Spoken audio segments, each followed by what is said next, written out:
everybody. This is the Emerging Screenwriters Interview Series, and I am here today with Wendy Wilkins. Hello. Hi, Wendy. How are you? Good. How are you? Fantastic. All right, so we are going to go through your life story. Okay, wonderful. And then kind of figure out who you are, and then I'm going to do a therapy session with you. Okay. So that's the real surprise here. This is actually therapy. Okay. I'm just joking. I It's need an it. intervention. Okay. So let's talk about your background. Okay. Where you began, how you started screenwriting, and then we'll sort of get into more currently what you're doing. Okay.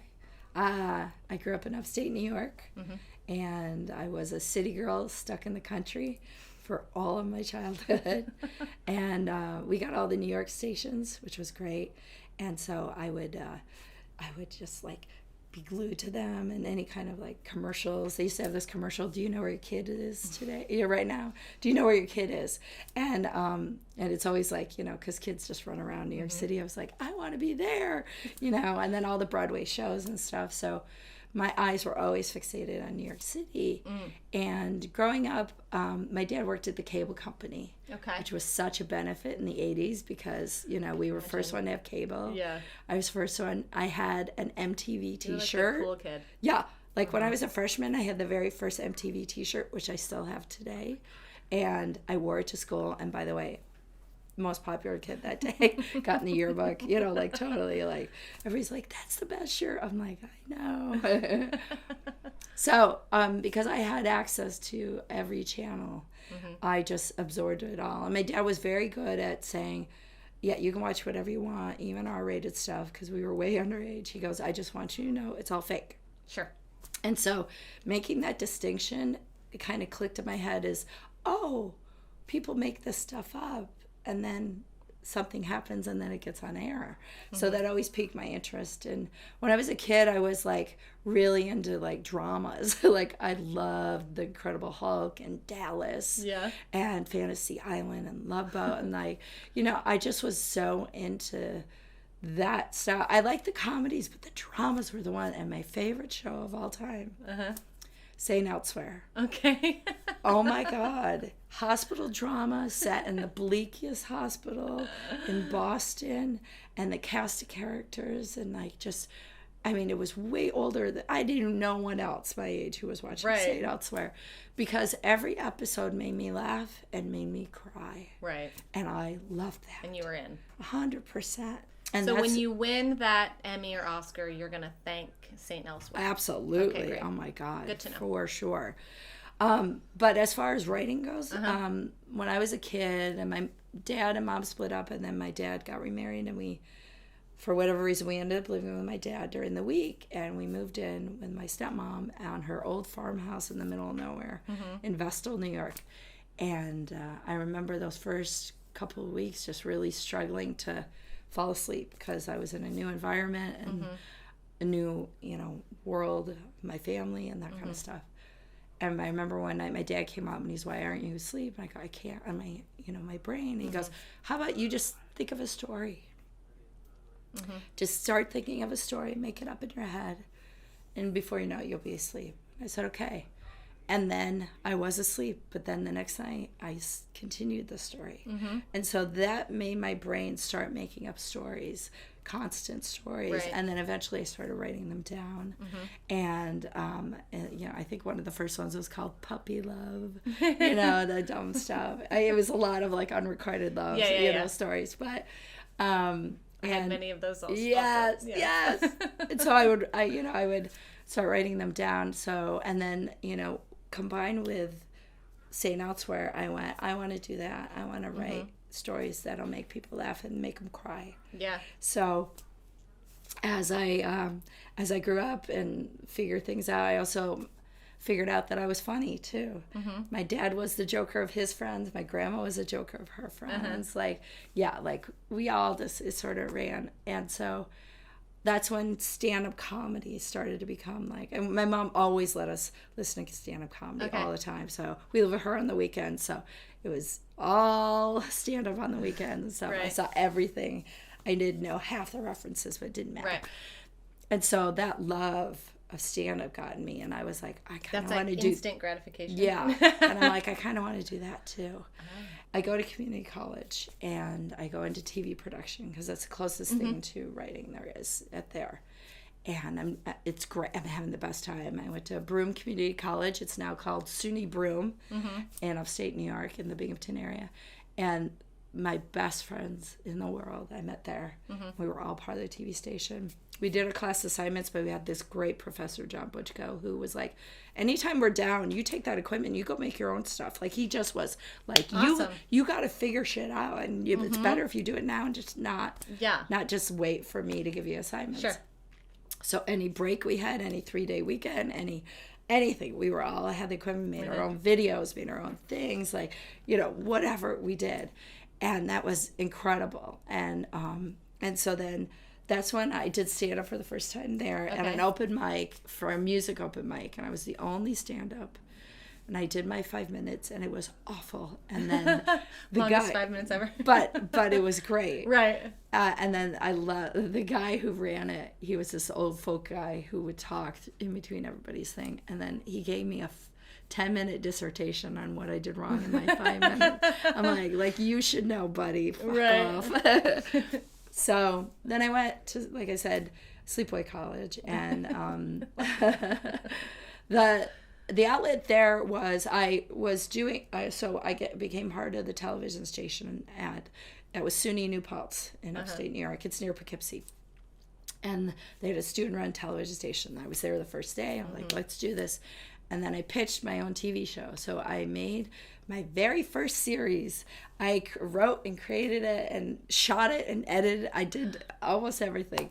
And I was in it even, and it was called Laugh Tears.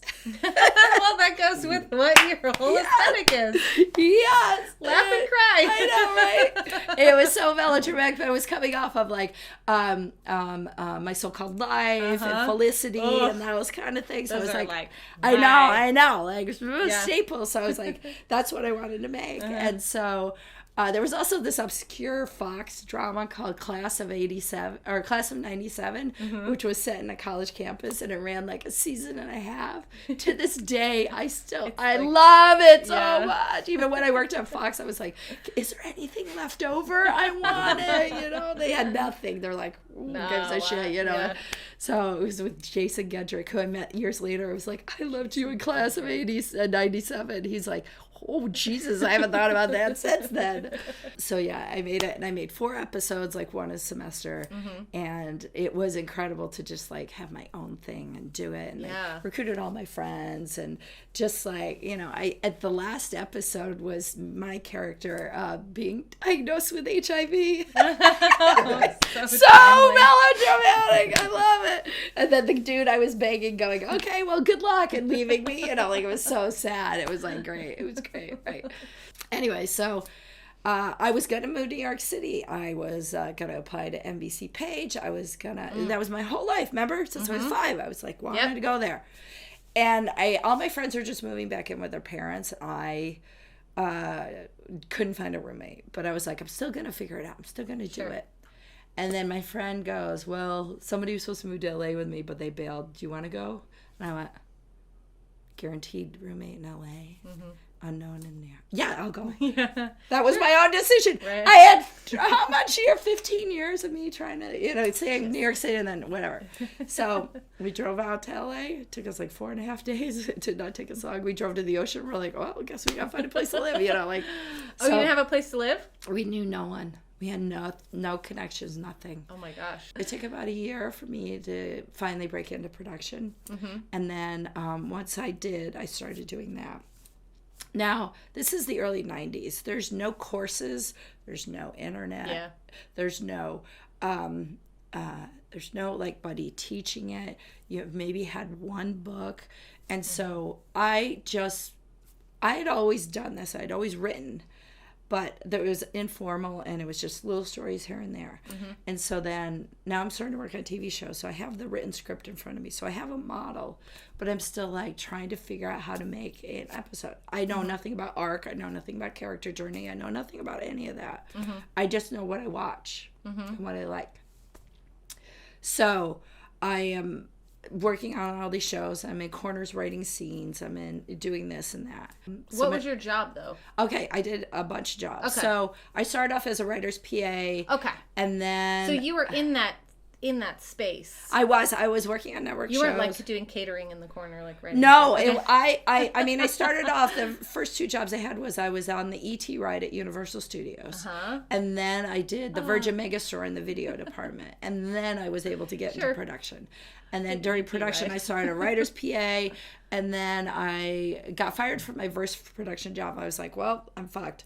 But no, the next... No one's ever gonna hire me. Yeah. But then I went on a group date with somebody, and I sat next to a producer, and he's like, who is like one of the biggest reality show producers out there, Michael Davies.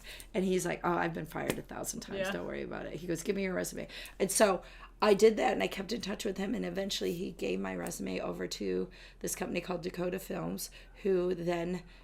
was the main production company for Mr. Show and Tenacious D, and we started working with HBO, and so I was in the early days of alternative comedy, all that, and the early days of HBO. Yeah, really having a really good point of view and stuff, you know.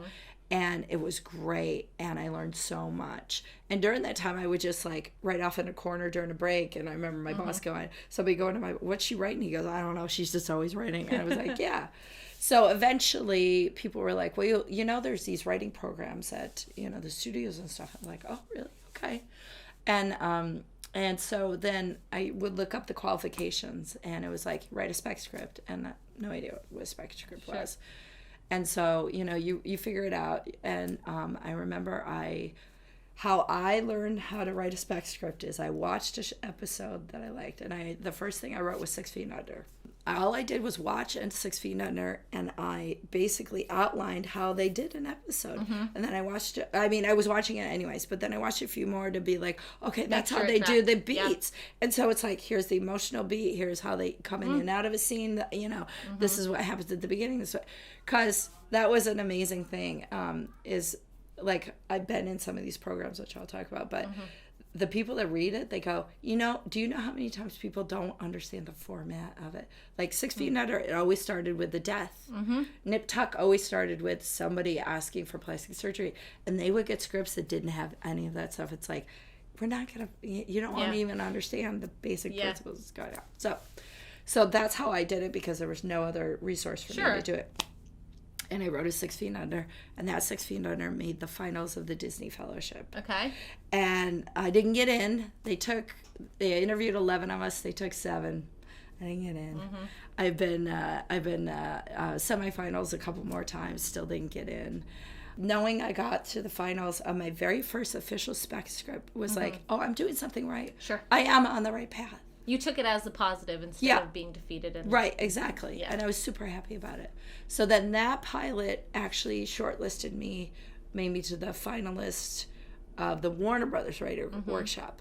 And I went to one of their like talks, and they're like, how to do it? And, you know, I remember going, well, what if it made the finals of one, but not here? And they're like, well, you know, it's just, we all have different styles and stuff. So then the next year or the year after, I did make it into the Warner Brothers Writing Workshop. The way they do it now is basically a training camp. Right, okay. Back then it was more like, here, let's have you just meet all these successful people, and you can ask them questions. Evolved. Right. Okay. And every time it was like, yeah, these people are already like, we had Ryan Murphy in there, and it's like, but they're already there, and we're like, we need to know how to get to the room. We don't need to know what happens in the room. We could know a little bit about that, but we need to know how to get ourselves in the room. Sure. So by the end, usually the rate for, we have 15 people in our group, and about half would get on shows.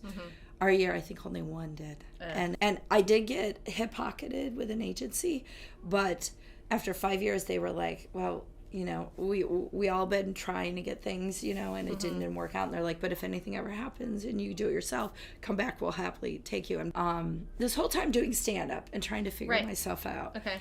And, but after 15 years of stand-up, like, my friends were either becoming huge comedy people or getting writing jobs. Sure. Because that's one route to do it.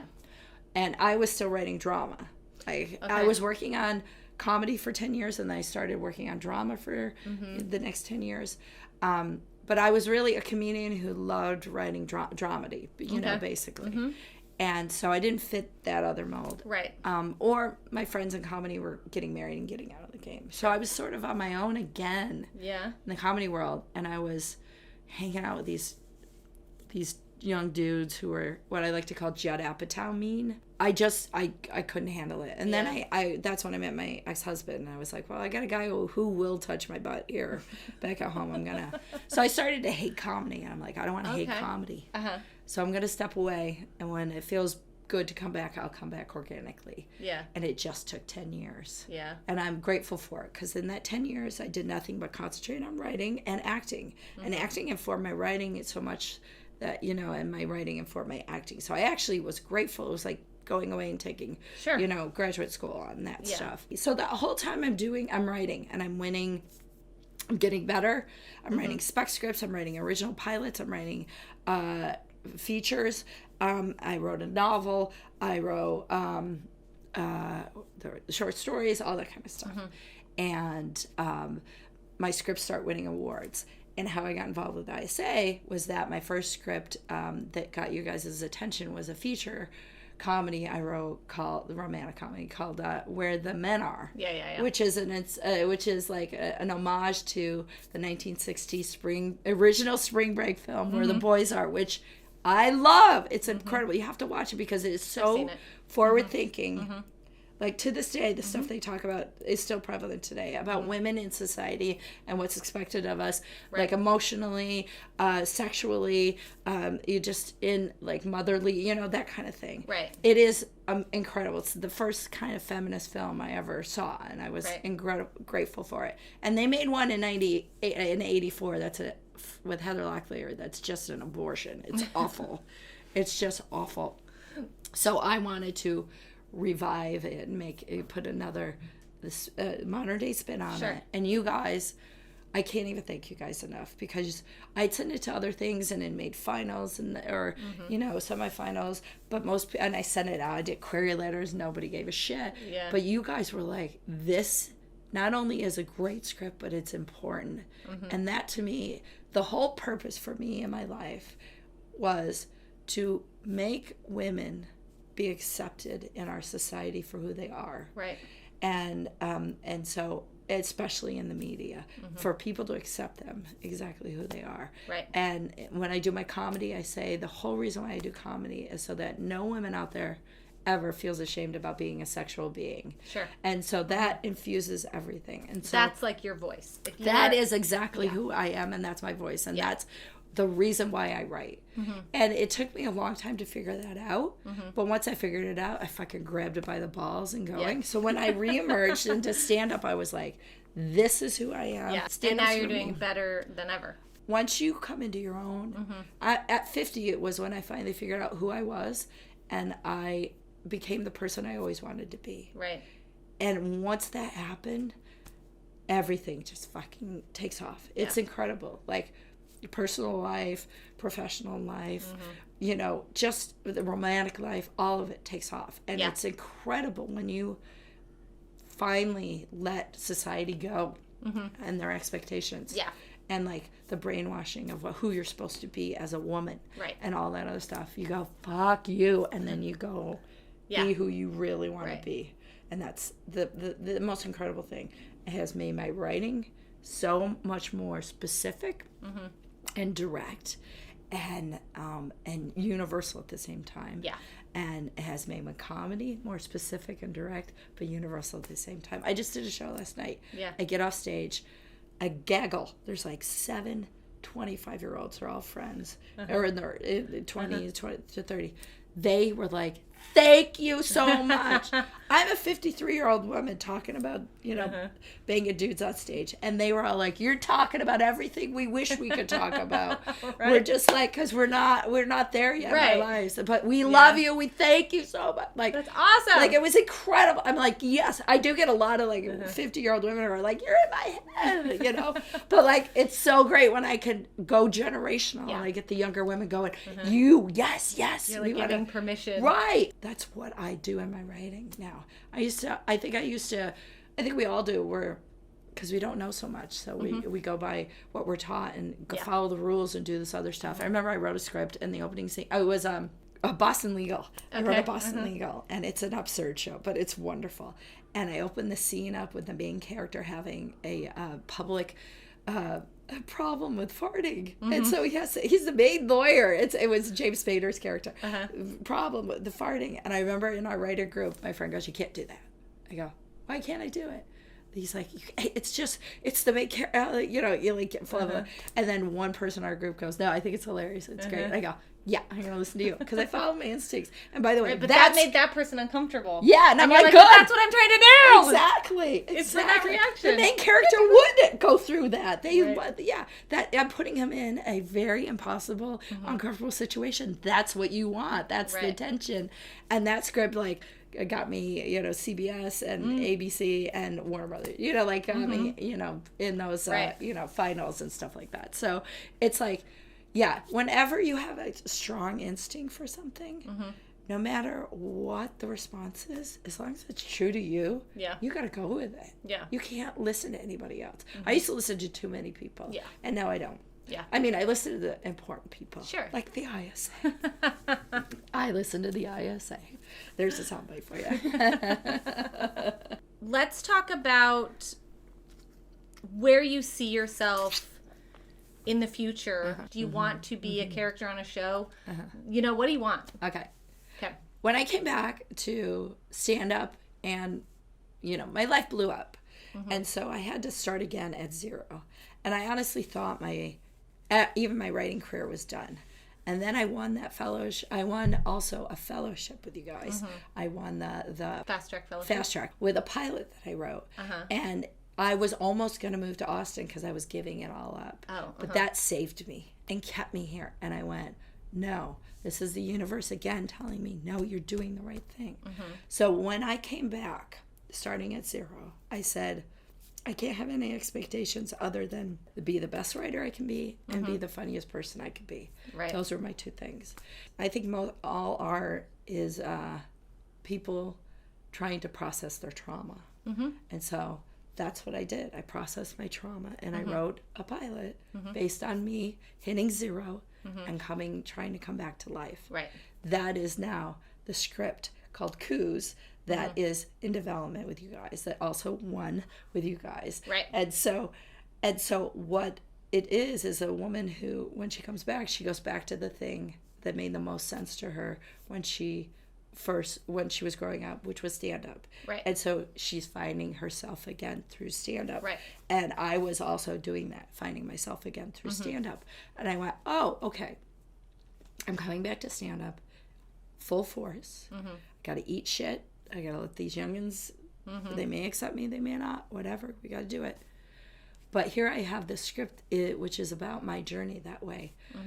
The better I get at stand-up, the more likely people are going to go, hey, we like you. What else do you got? And I'm going to go, here's the script about me actually doing what I'm doing now. Right. So everything I'm doing on stand-up is informing this character that I created in my pilot and the source for anything. So the potential, my stand-up is going to sell the script because I'm representing that character and saying, hey, not only is this a great pilot, but do you see there's a long journey in history that could be made? Because that's the thing. Where can this idea go for 5 years? And it can, because I've been doing it for 5 years.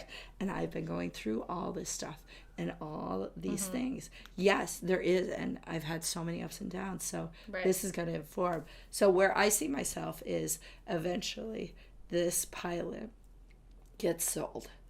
And I am able to be like, it gets sold based on the fact that I've been killing it and getting better and better in stand-up. And my value as far as the stand-up is growing and the popularity, and people want to see it. Because every time I pitch the idea of 50-year-old women divorced, no kids, starting over, everybody's response is, I want to watch that. Right. I want to watch that because there's nothing like that on TV. There's other women that have kids and that kind of stuff, but not like single. And by the way, it's like now it's growing. There's like 40% of women don't have children. Yeah. there needs to be somebody out there going, yeah, we hear you and we see you. That's all I wanted as a kid. I wanted a chunky girl on television to represent me, and the only one I had was Mindy Cohn on Facts of Life, you know. All I wanted was a baby and have a chunky. No. I had Mindy Cohn, and I love her to this day, but I didn't really have anybody else that represented me, you know. And so that's the whole point of writing, is getting people that there's somebody out there that represents you in the media. And that's why I love that everybody's ethically ambiguous. I love that there's so many different sizes in not only television and movies, but in advertising and media. Like, I love that we can now accept people for who they are. And there's still a lot of progress. I mean, like the whole fact that we keep losing numbers on the amount of directors we have, like, it's just insane, like female directors and that kind of stuff. Well, it's like now it's slipping back, because it was such a surge. Now it's slipping back, and we just have to keep pushing. Keep pushing, keep going, don't just give in and get back to the way it was. But just keep selling me as a person, because that is what we have now, is personality. TikTok and Instagram and all that other stuff. But I'm staying true to Wendy the writer, Wendy the stand-up. Now Wendy the personality is coming out. People want her. They want to see her. Good. They want to hear what she has to say. So they're going to want a TV show. They're going to get it. Yeah. What advice would you give to other writers who are maybe first starting out or trying to find their voice or trying to figure out who they are? What's your advice to them? The best advice I've ever given anybody is you got to be kind. You have to be kind. Now, that's a person, you think, oh, that doesn't inform my writing. No, it really does. Because you have to be kind to yourself, because you're not going to be great for a really long time. That's why I tell all the young comics, I go, it's going to take 10 years. You're not going to be great for a really long time. And then you are. But you also have to be kind to other people, because they will remember you. You may be still trying to figure out your stuff, but because you're kind, somebody's go, he's a good dude, I'm going to put him on my show. Sure. Because we all know how the process works. And when it comes to writing, you have to first be kind to yourself, because you're not going to be great. Right. And you're going to have, even now, it's like, I get 20 minutes in, I'm like, this is shit. I'll stop today, go away, and come back later. Yeah. But you also have to be kind to everybody in the world. That doesn't mean your characters have to always be kind and all that stuff. But that energy will take you farther than you think anything else will. Yeah. As far as the writing goes, you let inspiration hit you. Don't force it. Like, I know there's a lot of people that do outlines and that kind of stuff. And that's great. But how about just start writing? How about just do that? Like, I will outline in my head. I won't do a formal outline. But when I start to write on the page, I let the characters take me places.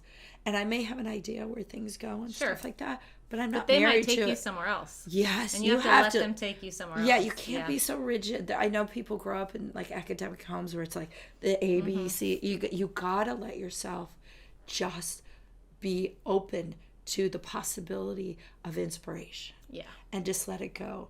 And if you're stuck, or if you got it's not working or whatever, just go do something dumb. Just go do something fun. I'm going to go to a swap meet next weekend. It's my favorite fucking thing to do. And as I'm looking at everybody's dumb tchotchkes from their great-grandma, and stuff like that, my brain is just shut off. And then all of a sudden I come up with ideas. And then I'm in a corner writing down ideas in my phone or jokes in my phone. Like, it's the best kind of, we all, in our age, it's such a pursuit of becoming famous, and that's not what it's about. You can't pursue being famous, but you can pursue being true and telling the truth. That's the best thing. All right, so Wendy, what is your favorite word? My favorite word is from my mom, and it's whoopty shit. Never heard anybody else say it ever. Please use it in a sentence. Okay. So I once was yelling at my brother because he set a barn on fire. And okay. A real barn? Yeah, it was so my dad's house and my dad's mom's house is an old farm, and there was a barn on the farm. There was no animals there, but we had it there, and they were setting off bottle rockets in the hay, and they were pissing out the fires, but then it just smoldered and set the barn on fire. And I'm like, you're going to be arrested and you're going to do all this. And my mom goes, oh, Wendy, whoopty shit, I've been arrested. And I'm like, Jesus Christ, Mom, what? Whoopty shit. What the fuck? I never did that, you know? Yeah. I think that's a good way to end Yay! it. Yay, thank you for being here. Thanks for having me. Thanks, ISA.